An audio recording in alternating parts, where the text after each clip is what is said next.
자, 두 번째 시 122쪽입니다. 문학 122쪽 펴세요. 자, 122쪽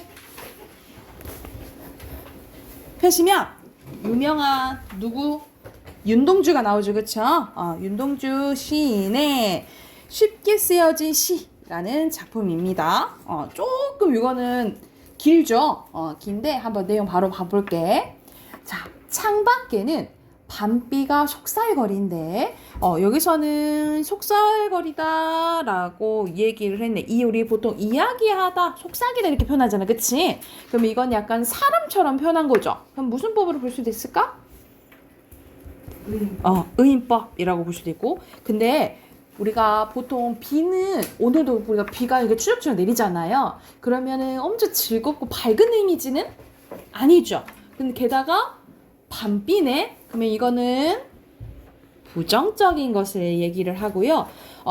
보통 뭐 밤에 밖에 있는 상황에 대해서 얘기하면 좀 시대적 배경을 나타내준다라고 생각하시면 됩니다. 우리가 윤동주 시인은 어느 시대 때 사람이죠? 일제 강점기 때 얘기하는 거지. 그래서 말 그대로 여기서 밤비는 좋지 않은 상황, 일제 강점기 시대 현실을 의미한다라고 생각하시면 됩니다. 그리고 육첩방은 남의 나라래. 여러분 육첩방은 밑에 어휘풀이 뭐로 나와 있어요? 일본식 돗자리 다다미 6장을 깔아놓은 방이라고 나와 있죠. 그쵸? 그래서 이 사람은 지금 어디에 있는 거야? 일본에 있는 상황인 거야. 일본에 지금 공부하러 갔어요. 그래서 그때 공부하러 갔을 때 쓴 시라고 생각하시면 됩니다. 시인이란 자신의 이제 직업은 시인이야. 시인이란 슬픈 천명, 이렇게 슬픈 운명에 처했는 줄 알면서도 그래도 나는 시를 적을 수밖에 없는 거지. 한번 시를 적어볼까? 라고 얘기를 한 거야. 땀내와 사랑내, 포근히 품긴. 그러니까 말 그대로 가족의 희생, 가족의 사랑을 가지고 이제 뒷바라지를 통해서 이렇게 일본에 공부하러 오게 된 거죠. 보내주신 학비 봉투를 받아 대학 노트를 끼고 늙은 교수의 강의를 들으러 간대. 그러니까는 현실은 어때? 현실은 우리나라가 지금 일제강점기 상황이야. 사실 자기는 이렇게 일본까지 유학 가서 공부한다는 상황이 자기는 심적으로 맞지가 않는 거예요. 우리나라 현실이 이런데 나는 이렇게 공부하러 가도 될까? 이런 이제 생각이 들겠죠. 그렇죠? 그래서 특히 교수긴 교수인데 늙은 교수의 강의를 들으러 간대. 그러니까 현실과 조금 내 현실과 동떨어진 이야기를 하는 거죠. 그렇죠? 그래서 요 연의 내용을 통해서 뭐를 알 수 있냐? 말 그대로 지금 이 윤동주는 이 시대 현실과 거리가 먼 삶을 살고 있는 거죠. 자기 마음은 나라를 위해서 무엇인가 해야 될 것 같은데, 그치? 무엇인가 해야 될 것 같은데 나는 이렇게 수업이나 들으러 가고 있구나. 뭐 이런 생각이 들었겠지, 그치? 생각해보면 어릴 때 동무들 하나 둘 죄다 잃어버리고 이런 식으로 자기는 이런 상실감도 많이 느끼고 나는 시적 화자 직접적으로 드러나 있죠. 나는 무엇을 바래서 나는 다만 홀로 침전하는 것일까? 계속 나는 이렇게 밑으로 떨어지는 듯한 느낌이 드는 거야. 그래서 침전을 가라앉고 계속해서 나는 왜 이럴까? 왜 이렇게 살아가는 걸까? 이게 생각하게 된 거죠. 인생이란 살기 어렵다는데 시가 이렇게 쉽게 쓰여지는 것은 자기가 생각했을 때 어떤 일이야? 부끄러운 일이다 라고 생각이 드는 거야. 그래서 지금 이제 자기를 성찰하면서 자기 반성 그리고 성찰이 이루어진 부분이라고 보시면 돼요. 육첩방은 남의 나라. 창밖에 밤비가 속살거리는데 이거 아까 조금 비슷한 거다. 뭐가 반복되죠? 일연이 비슷하게 반복되죠. 그쵸? 자, 우리가 보통 첫연이랑 끝연이 같은 건 수미상관이라 하지만 이거는 완전 똑같지는 않지, 그치? 그리고 위치도 완전 처음이라 끝은 아니니까 이렇게 일연이 반복됐다라는 것을 뭘 알 수 있냐면 아까 전에 선생님이 여기 밤비는 뭘 의미한다 했어? 일제강점기인 상황을 의미한다 했죠, 그쵸? 이걸 한번 다시 언급했다라는 것은 현실을 다시 한번 재인식하는 부분이라고 보시면 돼요. 다시 한번 인식하는 거야. 그래서 자기는 이제 깨닫고 성찰하고 뭔가 깨달은 거죠. 내가 가만히 있으면 안 되겠다. 등불을 밝혀서 어둠을 내몰고, 우리가 보통 어둠은 부정적인 거죠. 그쵸? 여기서 등불은 여긴 자신의 약간 저항, 의지를 나타낸다라고 보시면 돼요. 시대처럼 올 아침, 우리가 이 등불보다 더 밝은 게 뭐야? 아침이죠. 그쵸? 그래서 어두움의 반대가 거의 아침인 거야. 그래서 아침이 의미하는 것은 우리 뭐겠어? 조국의 독립 또는 해방을 바라겠죠. 기다리는 최후의 날에, 여기서 나는 전과 다른 나라고 생각하시면 돼요. 말 그대로 현실을 재인식하고 마음가짐을 다시 하게 된 거야. 그래서 여기서 나는 성찰을 통해서 성숙해진 나라고 보시면 됩니다. 성숙해진 나라고 보시면 돼요. 그래서 마지막 년 봐볼게. 나는 나에게 손을 내밀었대. 그럼 여기서 첫 번째 나가 내몰까? 두 번째 나가 내몰까?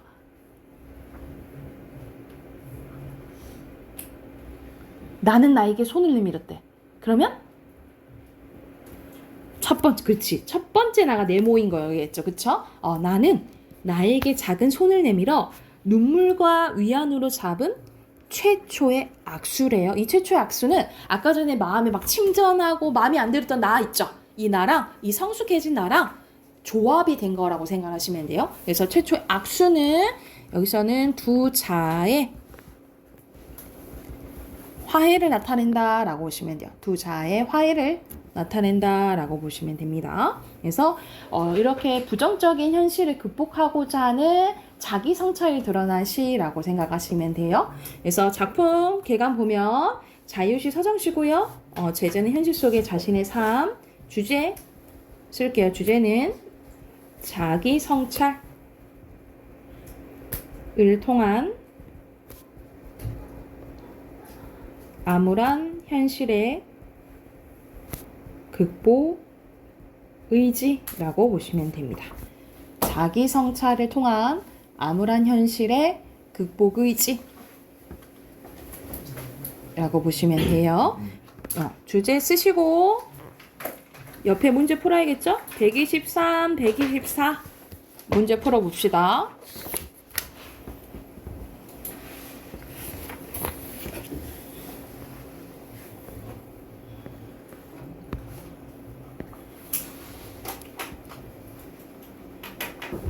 자, 답 확인해 볼게요.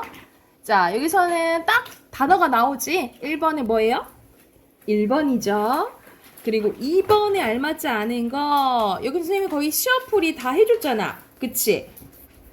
알맞지 않은 것은 2번이죠. 그리고 3번에 적절하지 않은 거, 갑자기 무슨 이웃이 왜 나와? 나에 대한 거지, 그치? 4번입니다. 자, 뒤로 넘어가 보면 자신이 왜 이렇게 안일하게 살고, 그러니까 그 교수 강의 들어가는 건 현실과 멀다 했잖아. 그치? 나는 왜 이럴까? 이렇게 사는 게 맞을까? 라는, 여기서는 단어가 좀 어려웠을 거야. 빈칸 회의감이에요. 회의감을 느낀 거고, 그리고 밑에는 직접적으로 시어에 나와 있죠? 부끄러움. 그리고 현실 극복 의지고요. 밑에는 암울한 현실, 조국의 광복 또는 독립 쓰셔도 맞아요. 해방 써도 맞고, 그죠? 그리고 밑에 현실의 자아라면 극복한 것은 내면의 자아야. 내면의 자아. 그리고 악수 화해라고 보시면 됩니다. 됐지요? 비문학 꺼내볼게요. 비문학 112쪽입니다.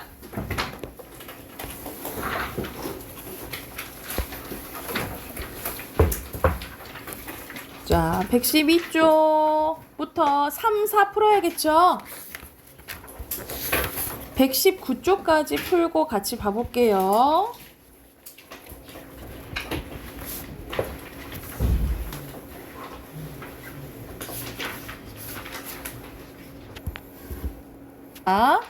자, 112쪽 보면은 여기서는 제책 기술, 말 그대로 책을 만드는 기술이라고 생각하시면 돼요. 첫 번째 문단 보면 종이가 개발되기 전에 인류는 동물의 뼈나 양피지대 등에 의해서 정보를 기록해 왔는데요. 하지만 담긴 정보량에 비해 부피가 방대했고 그로 인해 보존과 가독의 어려움을 겪었대요. 근데 그 종이의 개발로 부피가 줄어들면서 종이로 된 책이 주된 기록 매체가 되었고 이 책의 보존성과 가독성, 휴대성을 더욱 높이기 위한 재책 기술 발달이 요구되었다라는 거죠.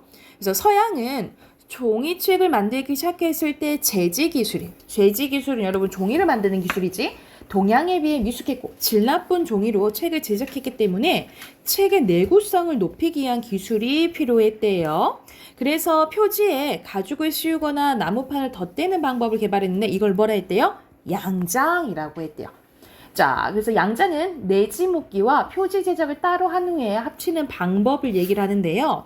내지는 실매기 방식으로, 말 그대로 실일로 묶는 거지. 단안을 묶고, 표지는 판지에 천이나 가죽 등의 마감재를 접착해서 만듭니다. 그리고 표지와 내지, 안에 있는 걸 내지라는 거지. 결합할 때는 책등과 결합되는 내지 부분에 접착제를 발라 책등에 붙인대요. 또한 내지보다 두껍고 질긴 종이 면지를 표지와 내지 사이에 접착제로 붙여 이어줌으로써 책의 내구성을 높이는 거지. 표지 접착 후에는 가열된 쇠막대로 앞뒤 표지의 책등 가운데 홈을 눌러서 책의 편집성이 좋도록 한 거야. 그럼 이 문단 읽었을 때 여러분 몇 번을 풀 수 있냐면 2번 풀 수 있거든요. 여기서는 기억이 뭐겠어? 책등겠죠. 그쵸? 그리고 이거 파진 게 홈이겠지. 그치? 이 겉에 표지고 안에 사이에 있는 게 뭐라 했어요? 면지죠? 그 다음에 안에 있는 게 내지겠지, 그치? 그래서 여기서 적절하지 않은 거 몇 번일까? 4번? 땡! 리을보다는 튼튼한 종이. 여기 두껍잖아. 면지가 더 두꺼워야겠죠? 근데 이렇게 표지랑 면지 붙일 때는 어떻게 붙인다 했어? 접착제로 붙인다 했잖아, 그치? 그래서 답은 3번이에요. 실매기는 이 내지 묶을 때 실매기 한다 했지, 그치? 이해됐죠? 이어서 3문단 갈게. 자, 18세기 말에 유럽은 산업혁명으로 인쇄가 기계화되면서 대량 생산을 위한 기반이 갖춰지고 그리고 경제발전으로 일부 계층에만 국한되었던 독서 인구가 확대됨으로써 재채기술도 대량 생산이 가능한 방식으로 발전해야 했는데요. 이를 위해서 간편하게 철사를 사용하여서 매는 재채기술이 발달했는데 처음에는 연매기라고 불리는 기술을 사용하였다. 그런데 연매기는 책장 넘기에 용이하지 않아 가운데매기라고 불리는 중철이 자리 잡게 되었는데요. 중철은 인쇄지를 포개놓고 책장을 접힌 한가운데 부분을 디귿자 철침을 이용해서 메었는데 보통 2개의 철침으로 표지와 내지를 고정했지만 이 표지나 내지가 한가운데가 떨어지는 경우가 잦아서 철침을 4개로 박았다라는 거죠. 그래서 중철은 광고지, 팸플릿 등 오랜 보관이 필요 없거나 분량이 적은 인쇄물을 사용해왔으며 중철된 책은 쉽게 펼치거나 넘길 수 있어서 두루마리처럼 말아서 간편하게 휴대할 수도 있었대. 이제 시간이 지나서 20세기 중반에는 화학 접착제가 개발되면서 무선철이라는 채찍 기술이 등장하게 되었는데 요즘에 여러분이 쓰고 있는 책 있죠? 이게 무선철 방식이라고 생각을 하시면 돼요. 이름처럼 실이나 철사 없이 화학 접착제만으로 책을 묶는 방식입니다. 이 방법은 자동화가 가능해 대량 생산에 더욱 적합했고 생산 단가가 낮아지면서 판매 가격을 낮출 수 있어서 책의 대중화에 기여했다라는 거죠. 그리고 시간이 또 지나서 1990년대에는 습기의 경화에 우레탄 한멜트가 개발되면서 개발 초보다 내구성이 더욱 강화된 책을 만들게 되었대. 그래서 이 무선철은 지금도 계속 보완 발전했으며 대부분의 책은 뭐다? 무선철이다 라는 내용이네요. 그럼 여기서는 맨 처음에 재책 기술이 왜 등장하게 되었고 시간별로 변화 과정 나오죠. 그쵸? 그러면 1번에 적절한 거 몇 번이겠어요? 3번이겠죠? 시대별로 어떻게 변화하는지가 나오지. 자, 뒤로 넘겨봅시다. 1문단의 내용 첫 번째 빈칸 종이, 양장, 중철, 그리고 무선철이고요. 그리고 산업혁명 이후 재채기술이 발전하게 된 이유는 독서 인구가 늘어났다 했어요. 그래서 독서 인구가 늘어남에 따라 책의 대량 생산이 요구되었기 때문이다. 이렇게 쓰시면 되겠죠? 그리고 왼쪽에 내지 묶기, 철사, 그리고 밑에 중철, 적은, 그리고 화학, 접착제, 그리고 대중화입니다. 됐나요? 넘어가 되겠어요? 됐어요? 오른쪽에 순서대로 이거는 조금 변경을 해줘야겠죠? 덧대어 또는 덧대어서 이렇게 해도 되고, 미숙할, 방대한, 그리고 국한하지 이렇게 쓰시면 돼요. 그리고 이렇게 표시하시면 됩니다. 자, 두 번째 거는 우리가 매일 사용하는 변기의 작동 원리에 대해서 나옵니다. 자, 첫 번째 줄 보면요. 화장실이 집안에 들어와 당당히 하나의 실로 자리 잡은 것은 그리 오래된 일이 아닌데 동양이나 서양이나 예전의 악식 때문에 화장실을 집 밖에 설치해볼 수밖에 없었는데요. 그렇다면 화장실을 어떻게 약취를 물리치고 집안 한 자리에 차지할 수 있었을까? 그건 바로 변기에 차 있는 물 때문에 가능했습니다. 그래서 일정한 높이에 항상 물이 차 있도록 하기 위해서는 변기 내부에 U자로 뒤집어 놓은 형태의 관이 있는데요. 변기가 어떻게 작동하는지 알아보기 위해서 그 근본 원리에 대해서 알아보죠. 원리 나오겠죠, 그치? 여기에 3분의 2 정도 담겨있는 컵이 있다. 컵을 기울이지 않고 이 컵 안에 물을 밖으로 빼내기 위해서 U자의 모양의 구분관을 이용한다고 하자. U자 모양의 구분관을 뒤집어 관의 한쪽에는 컵 안에 물속에, 그리고 다른 한쪽은 컵 바깥에 위치하게 하는 거야. 관의 안쪽에 물이 완전히 채워지지 않아 공기가 남아있는 경우에는 컵의 수면에 작동하는 대기압과 그리고 관 속의 대기압 평형으로 아무 일도 일어나지 않는 거야. 하지만 관 속에 남아있는 공기를 빨아내어 인위적으로 관 속에 물이 다 채워지게 하면 물은 중력의 법칙을 거스르고 관을 따라 컵에 넘어 바깥으로 흘러나오기 시작합니다. 이는 관 속의 물로 채워지면서 관 속에 작용하던 대기압이 사라지지만 컵의 수면에 작용하는 대기압에는 변화가 없기 때문에 압력 차이로 생겨 일어난 현상이라는 거야. 이와 같은 현상을 뭐라고 한다는 거예요? 사이펀의 원리라고 한다는 거지. 그래서 이와 같은 경우에는 U자 모양의 구분관을 이 사이펀이라고 한대요. 그래서 옆에 그림처럼 변기 내부가 U자, 여기 표시 말하는 거지, 그치? U자를 뒤집어 놓은 형태의 관이 있는 것도 사이펀의 원리를 이용하는 건데요. 그림 위에서 물이 A까지 채워져 있을 경우에는 아무런 일이 일어나지 않아. 하지만 레버를 내리면 물탱크에 있는 마개가 열려 변기 안에 한꺼번에 많은 양의 물이 공급되면서 늘어난 물의 압력으로 인해 사이펀은 물이 완전히 채워지게 되고 이 사이펀 속에 작용하던 대기압이 사라지면서 한꺼번에 슉 빠져나간다라는 거지. 그래서 물탱크에서 많은 양의 물이 변기로 계속 공급된다면 변기에 차 있는 물은 기대할 수 없습니다. 그래서 변기의 구조는 물이 사이펀의 원리에 모두 빠져나가 버린 뒤에 또 사이펀을 넘지 못할 정도 물이 또 찰 수 있도록 적은 양만 물을 이렇게 흘러내려 보내주는 거지. 물이 모두 빠져나가 버린 후에 변기에 물이 서서히 공급되면 물의 압력이 사이펀에 가득 채울 만큼 충분하지 않기 때문에 변기에는 A까지만 또 물이 차게 된다라는 거죠. 그래서 이러한 원리 때문에 이 집안에 화장실이 당당하게 있을 수 있도록 되었다라는 내용입니다. 그럼 여기서는 변기의 작동 원리 아니겠어요? 구조 아니겠어요? 그쵸? 그래서 1번은 다 뭐예요? 2번이고요. 1번에 2번. 그리고 2번에 적절하지 않은 것은 몇 번이에요? 이렇게 가는 거죠. U자로. 그치? 이렇게 가버리면 대기압이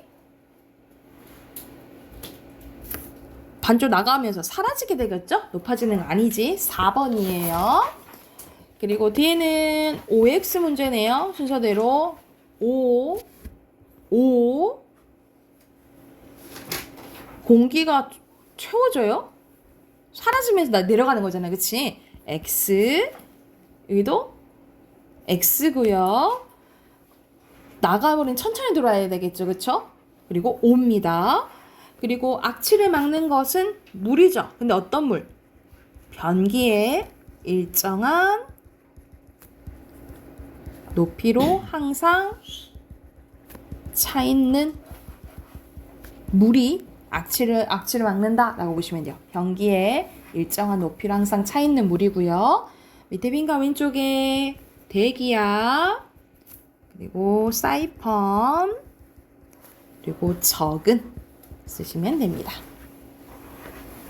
그리고 오른쪽에 어휘, 공급, 고약하다, 인위적, 거스르다, 입성이고요. 그리고 당당히, 마개입니다. 됐나요? 그리고 우리 마지막 문법 꺼내볼까요? 64쪽이에요, 문법.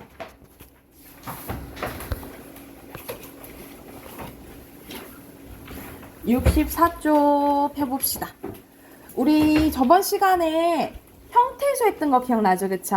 우리 형태소가 있었고, 이 형태소 그리고 어근이랑 또 접사 배웠어요. 우리가 어근이랑 접사는 단어를 만들 때, 단어를 형성할 때 쓰는 거라고 했어. 그래서 우리가 이거 전체적으로 단어의 종류하고 끝냈었지, 그치? 우리가 단어는 크게 두 가지로 나뉘어진다 했어요.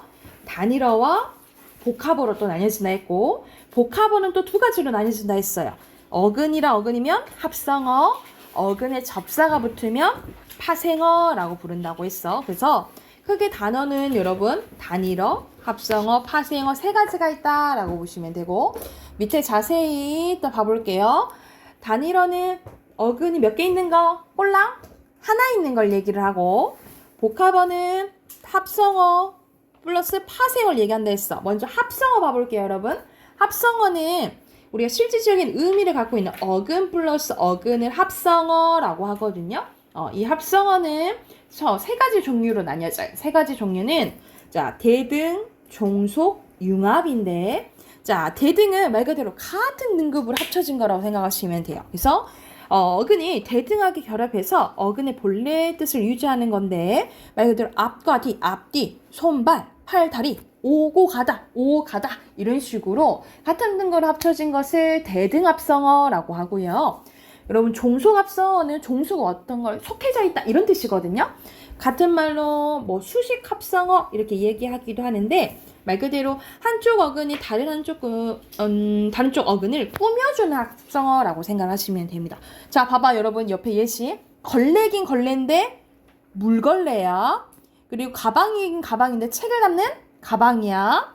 그리고 다리긴 다리인데 뭘로 만든? 돌로 만든 다리야. 그리고 사슬인데 쇠로 만든 사슬이야. 이런 식으로 앞말이 뒷말이 약간 꾸며주는 구조를 무슨 합성어? 종속합성어라고 생각하시면 돼요. 뭐 예를 들어서 수건, 근데 손을 닦는 수건, 손수건 이런 것들이 종속합성어라고 생각하시면 되고, 여러분 융합은 뭐라고 생각하시면 되냐면 어근이랑 어근이 합쳐져서 완전히 새로운 의미를 지니면 융합합성어라고 합니다. 융합합성어라고 하는데, 대표적으로 올해 춘추가 어떻게 되시는지요? 라면 춘이 봄춘자에다 가을추자거든요. 그래서 이건 뭘 의미하냐면 올해 우리 어르신들한테 연세 물어보잖아요. 그치? 나이를 의미한다라고 보시면 돼요. 올해 춘추가 어떻게 되세요? 나이 물어보는 거라고 생각하시면 되고요. 우리가 피땀 눈물 할 때 그 피땀은 진짜 피 흘리는 땀이야? 아니지. 그만큼 노력했다라는 그 의미고요. 그리고 입방아는 우리 입방아에 오르다. 그래서 말 그대로 입에 자꾸 쓸데없이 입을 얘기하는 거 입방아라고 생각되고, 돌아가시다는 죽다. 또는 나 여기 가시방석이야. 아니 또 바늘방석이야. 우리 진짜 가시로 만든 방석인 거야? 아니잖아. 그만큼 불편한 자리 얘기하는 거잖아요. 이런 식으로 단어랑 단어를 합쳐서 새로운 의미를 지니는 뭐야?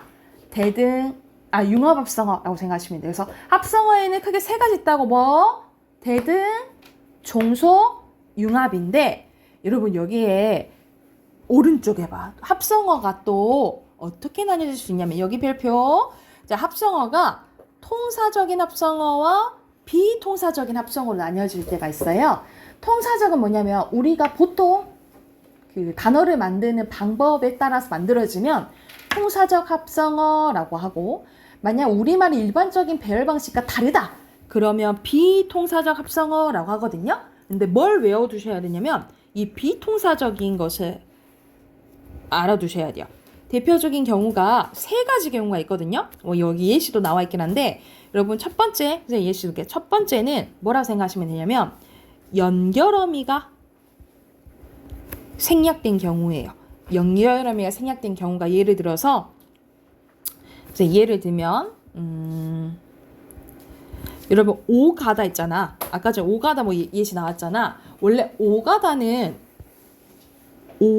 고가다죠. 그치? 이런 식으로 고를 연결어미라고 하는데, 이렇게 연결어미가 생략되면 뭐라고 보는 거야? 비통사적이라고 본다라고 생각하시면 돼요. 이해됐죠?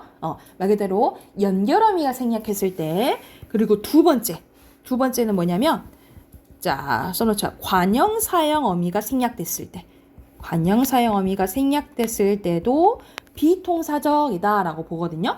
자, 여기에서 얘는 우리가 많이 먹는, 뭐 예를 들어서 덮밥 봐보자. 원래 덮밥 있잖아요. 덮밥은 덮은 밥인 거야. 그치? 덮은 밥. 그래서 여기서는 은이 생략됐죠. 그쵸? 이 은을 관형사형 어미라고 하는데, 이 관형사형 어미가 생략돼도 뭐라 보는 거예요? 비통사적 합성어라고 보는 거예요. 그리고 하나 더, 세 번째입니다. 세 번째는 부사 플러스 체언일 때. 여러분 원래 체언을 꾸며주는 말은 뭐야? 무슨 품사죠? 관형사죠. 그러니까 원래 체언 앞에 뭐가 와야 돼? 관형사가 와야 되는데 부사가 온 경우를 비통사적으로 봐요. 예를 들어 여기서 나오는 뭐 부술비나 척척박사. 부술이랑 척척이 부사거든요. 이런 식으로 체언 앞에 부사가 와도 비통사적으로 본다라고 생각을 하시면 됩니다. 그래서 자, 이 세 가지 기억을 해주시면 돼요. 써놓으셨죠? 자, 첫 번째 연결어미가 생략되거나, 두 번째 관형사형 어미가 생략되거나, 그리고 세 번째 체언 앞에 부사가 오면 뭐라고 본다? 비통사적이라고 본다라고 생각하시면 됩니다. 그래서 이거는 보통 여러분 고등과정에서 모의고사 문제로 좀 자주 나오거든요. 그래서 요거 세 가지 기억해 두시면 될 것 같아요.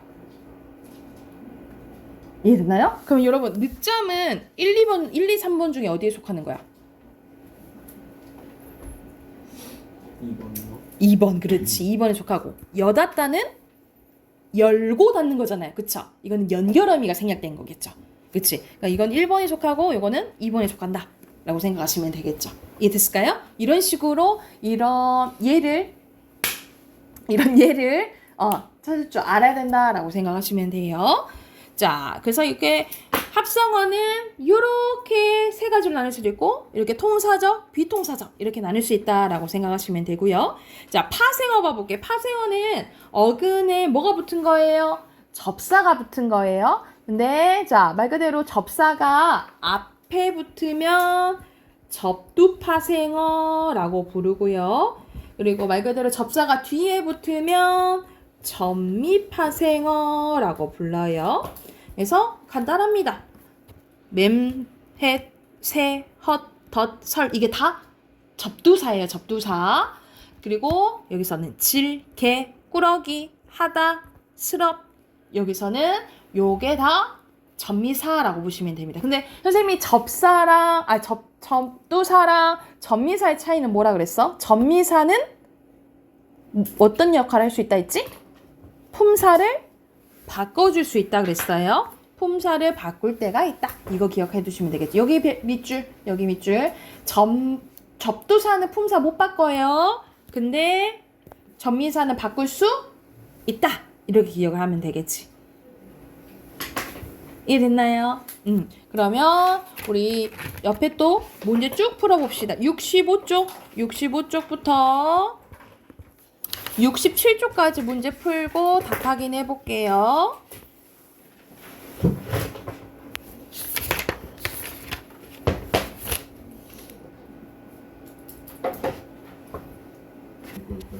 답 확인해 봅시다. 65쪽 1번부터 가볼게요. 순서대로 하나에 그럼 단위로죠. X, O 여기서는 접사 붙은 파생어죠. X, O예요. 자, 여기서는 단위로 구름, 나무고요. 그리고 나머지 복합어는 덧바, 책가방, 햇병아리 쓰시면 되겠죠. 멋쟁이는 쟁이가 접사입니다. 이렇게 개 살고 개가 접사예요. 그리고 밤나 시나브로는 하나의 어근입니다. 서로 우리말이에요. 그리고 여기서는 대등 합성어 찾는 거네요. 대등은 오르내리다랑 논밭. 그리고 수식 합성어는 손수건, 큰아버지. 그리고 융합은 춘추랑 피땀이고요. 그리고 단어 순서대로 단일어, 합성어, 접사, 우리 앞에 붙은 건 접두사죠. 자, 뒤로 넘겨서 1번부터 가볼게요. 여기서 적절한 거네요. 그래서 여기 단어를 잘 봐야겠지? 사과, 그룹, 밤낮, 오가다, 손수건 이렇게 봤을 때 적절한 것은 뭐 접사 여기 아니죠? 쪼갤 수 없는 최소음이 단위. 여기서는 오는 거 4번이에요.